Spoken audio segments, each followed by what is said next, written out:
புதுச்சேரி ரெட்டியார்பாளையம் புதுநகர் பகுதியில் விஷவாயு தாக்கி 3 பேர் உயிரிழந்த நிலையில் தற்பொழுது ஆளுநர் அங்கு ஆய்வு செய்து வருகிறார். புதுச்சேரியினுடைய துணைநிலை ஆளுநர் CP ராதாகிருஷ்ணன் அப்பகுதியில் ஆய்வு செய்து வருகிறார். புதுச்சேரி ரெட்டியார்பாளையம் புதுநகர் பகுதியில் வீட்டு கழிவறைகளில் விஷவாயு வெளியான நிலையில் 3 பேர் உயிரிழந்தனர். இந்நிலையில் புதுச்சேரியின் துணைநிலை ஆளுநர் CP ராதாகிருஷ்ணன் தற்பொழுது ஆய்வு செய்து வருகிறார். உயிரிழந்தோரின் குடும்பத்தினருக்கு அவர் ஆறுதலும் கூறினார்.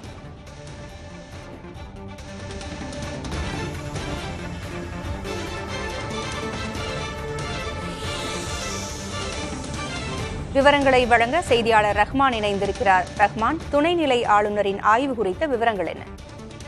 இந்த புதுநகர் பகுதியில் கடந்த 11ஆம் தேதி கழிவறைக்கு சென்ற 3 பெண்கள் அங்கு விஷவாயு தாக்கி உயிரிழந்திருக்கின்றார்கள். இந்த விவகாரத்தை தொடர்ந்து இந்த பகுதி முழுவதுமாக முடுக்கிவிடப்பட்டிருக்கின்றன. இந்த விஷயத்தில் அதிகாரிகள் தவறு செய்திருக்கின்றார்கள் என்ற குற்றச்சாட்டு வலுவாக எழுந்தது. இந்த நிலையிலே தற்போது புதுச்சேரி ஆளுநர் CP ராதாகிருஷ்ணன் பாதிக்கப்பட்ட இந்த பகுதியிலே ஆய்வு செய்து வருகின்றார். மேலும் இந்த பகுதியிலே நேற்று காலை முதல் பாதிக்கப்பட்ட இந்த புதுநகருடைய 4வது தெருவில் தான் 3 பேர் உயிரிழந்திருக்கின்றார்கள். அந்த பகுதியில் இருக்கக்கூடிய அனைத்து பாதாள சாக்கடை இணைப்புகளையும் பொதுப்பணித்துறை சார்பில் சீர் செய்யும் பணியானது துவங்கி இருக்கின்றது. அது மட்டுமல்லாமல் இதனை சுற்றி இருக்கக்கூடிய அனைத்து பகுதியும், அதாவது இந்த புதுநகரில் 300 வீடுகள் இருக்கின்றது. இந்த 300 வீடுகளை சுற்றி இருக்கக்கூடிய அனைத்து பாதாள சாக்கடைகளையும் சீர் செய்யும் பணியானது நடைபெற்று வருகின்றது. இது குறித்து பொதுப்பணித்துறை தலைமை பொறியாளர் தீனதயாளன் ஆளுநரிடம் விளக்கி கூறி வருகின்றார். இந்த பகுதியில் எடுத்து வரக்கூடிய நடவடிக்கை மற்றும் மேலும் இந்த புதுச்சேரியுடைய பல்வேறு பகுதிகளிலும் இது போன்ற பாதாள சாக்கடை பிரச்சனைகள் ஏற்படாமல் இருப்பதற்கான என்ன மாதிரியான நடவடிக்கைகள் எடுக்கப்பட்டு வருகின்றது என்று விளக்கி கூறி வருகின்றார். அதே நேரம் இந்த பகுதியிலே பாதிக்கப்பட்ட மக்களுக்காக என்னென்ன மாதிரியான சிகிச்சைகள் புதுச்சேரி சுகாதாரத்துறை செய்து வருகின்றது என்பது குறித்தும் சுகாதாரத்துறை அதிகாரிகளிடம் கேட்டு வருகின்றார்.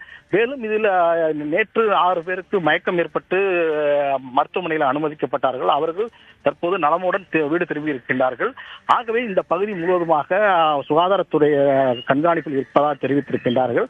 மேலும் இந்த சம்பந்தப்பட்ட இந்த தெருவில் 4வது தெருவில் நடைபெற்ற குறித்தும் உடனடியாக விசாரிக்கப்பட வேண்டும்.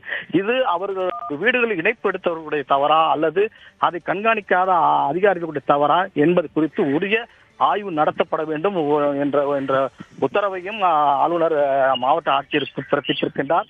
இதனைத் தொடர்ந்து மாவட்ட ஆட்சியர் நேற்று அதிகாரிகள் மட்டத்திலே கூட்டம் நடத்தி இது குறித்து விசாரிப்பதற்காக உத்தரவிட்டிருக்கின்றார்.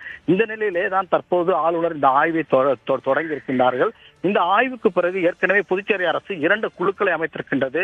அந்த குழுக்கள் தனித்தனியாக அந்த ஆய்வை நடத்தி வருகின்றார்கள். இந்த நிலையிலே ஆளுநருடைய இந்த ஆய்வுக்கு பின்பு மேலும் உயர்மட்ட குழு, அதாவது பொதுப்பணித்துறை மற்றும் வருவாய்த்துறை, நகராட்சித்துறை உள்ளிட்ட துறை அதிகாரிகளுடைய ஆய்வை நடத்தி இது போன்ற பிரச்சனை வேறு எந்த பகுதியிலும் இனி வரக்கூடாது என்று கண்காணிக்கப்பட வேண்டும் என்பது குறித்தான உத்தரவு பிறப்பிக்கப்படும் என்று தெரிய வருகின்றது.